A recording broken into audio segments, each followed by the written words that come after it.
Hi David, how are you? Oh, okay, thank you, Martin. Good. I remember you saying you fancied doing a basic build. Yes, I do, yeah. David and I talked about doing a basic build, and we didn't want to do the normal Morse key or Morse signal generator or anything like that. So David come up with an idea for something else. So what is it we've ordered, David? Yeah, I found on the internet a very basic kit that allows us to check for interference. Alright, that'd be interesting. Yes, it will tell them where interference is and what it is, so they can take steps to get rid of it. Now, it is a very basic kit. So the theory with this kit is, if you can hold a soldering iron, and if you can read instructions, you should be able to build it. But anyway, here it is. It's the Funk Amateur EMI Spy 2, EMI Spy 2, again supplied by SDR Kits. It's I think it's made in Germany. Looking at this level of difficulty, easy, numpty level, which should suit us very well down to the ground. CE approved. Not much more I can show you on the box. So let's open the box and see what you get inside. Let's dig to the bottom first of all. You get a leaflet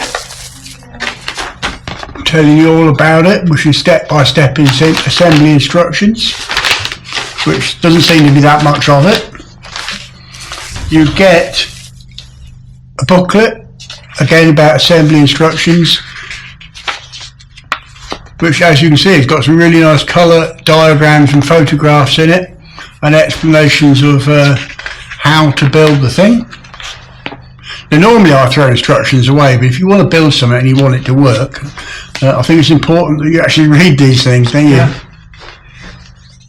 An advantage it not being in a foreign language converted into British. Yeah, a lot of them, and circuit diagrams, if you can understand them, which obviously could come in useful. So that's the booklet, which is really good actually. That is, I'm quite impressed with that. And in the box we have the main circuit board, or boards. It looks like there's 2 boards in there. Anyway, maybe 3. But there's your main circuit boards, which have already got some components mounted on them. It is an easy kit. A bag of bits and bobs, and a box for it all to go into.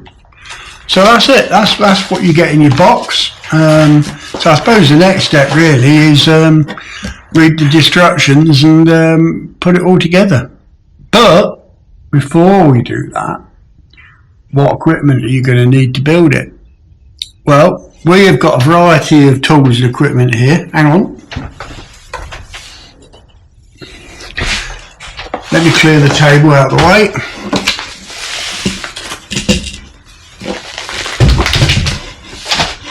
So the first thing we have here looks like an implement of torture.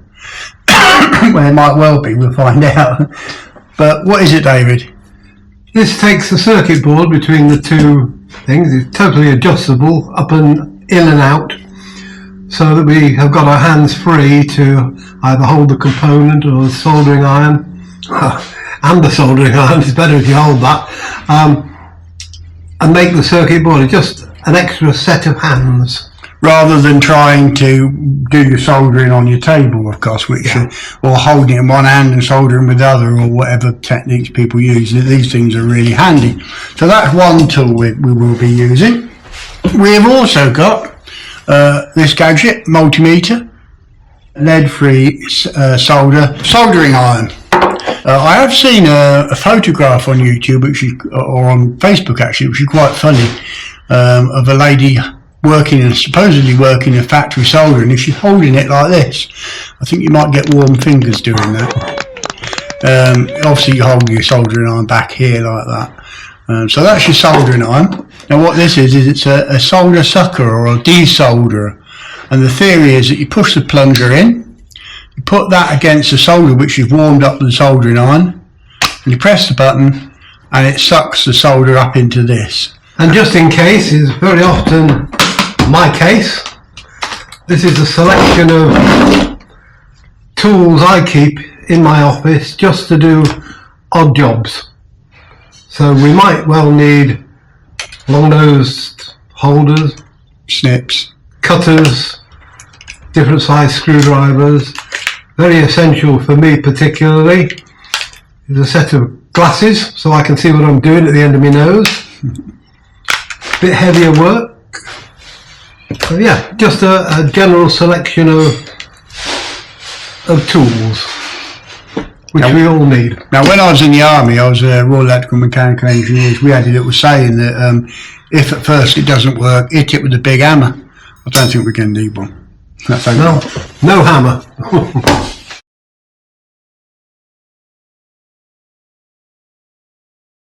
First thing we're going to do, put a little solder link across there. As it says in the book, you don't need a wire, you put a drop on.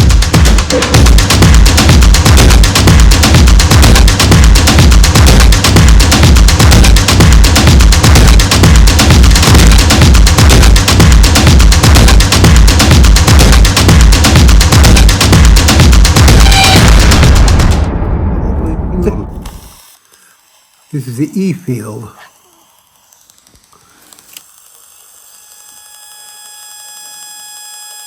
That lights up a lot of the bars all at the same time, doesn't it? Yeah, so it's obviously an electric field, some kind of electronic field that's being generated by the LED panel.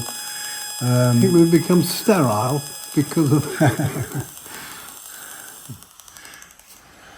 So then, what did you think of the kit itself, the instructions? I thought the instructions were quite plain. I think I could have actually coped with them and read them and understood them. For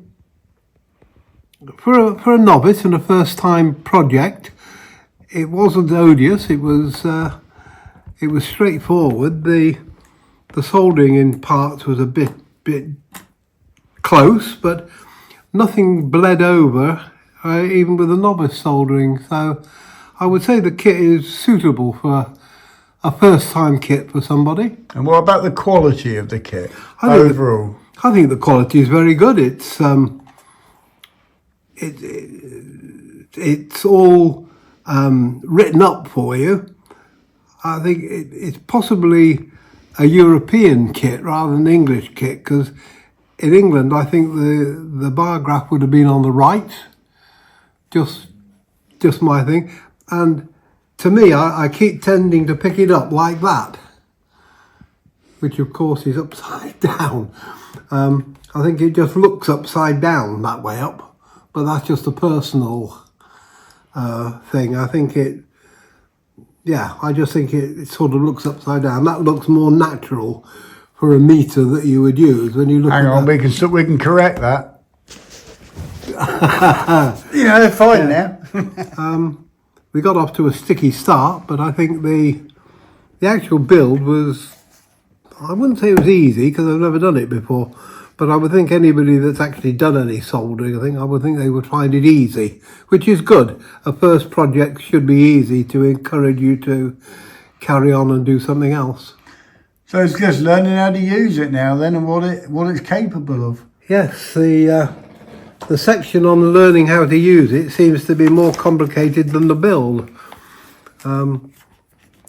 All that tells you how it works and what it does, some of which unfortunately I don't actually understand. But and the other thing, of course, is that having an idea with use, I think, is which of the antennas to put in. As we saw on the soldering iron, you get a reading on all of them. I don't know whether you decide what band you're going on, and if you get interference, then walk round with the above 10 megs or the below 10 megs or the 1.8 megs, whether it's a narrow band or a wide band. I think that's probably experience both of amateur radio and of the sort of interference you'll find. Quack, quack, oops.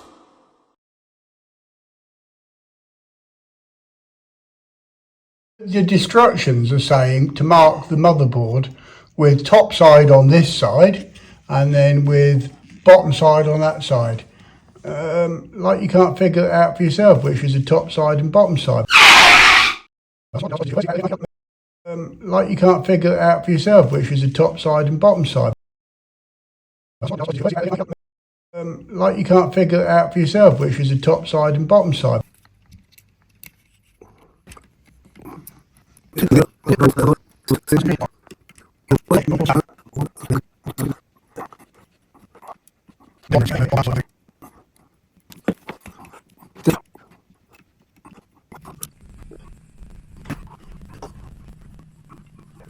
So on the motherboard itself, the top, on the bottom of the board where it shows you where it goes, you can see the chamfer there. And on the chip itself, if David turns over, we can see that. Hang on, turn it over this way. Shows the chamfer on the top corner, David. Is that probably that little ring there? No, on the chip itself. Yeah, that's here. So it has got very, very slight chamfer on one corner. So it's hard to spot, and that's the way it goes in. With the chamfer facing down. To this corner. To that corner. So in fact that's upside down. The instructions are saying to mark the motherboard with top side on this side, and then with bottom side on that side. Like you can't figure it out for yourself, which is the top side and bottom side. Well, that's it really. Project completed, the thing's working. Even though we cocked it up at first, but hey, you know, learning circle and all the rest of it. Enjoy the blooper. So that's it for this kit build project. It just shows how simple a kit build can be, and they don't have to be majorly complex. So I hope you enjoyed the video. If you did, please don't forget to comment, share, like and subscribe. It means a great deal to us. So 73 is from me. And 73 is from me as well. I hope you enjoyed both the good and the bad of what we got up to.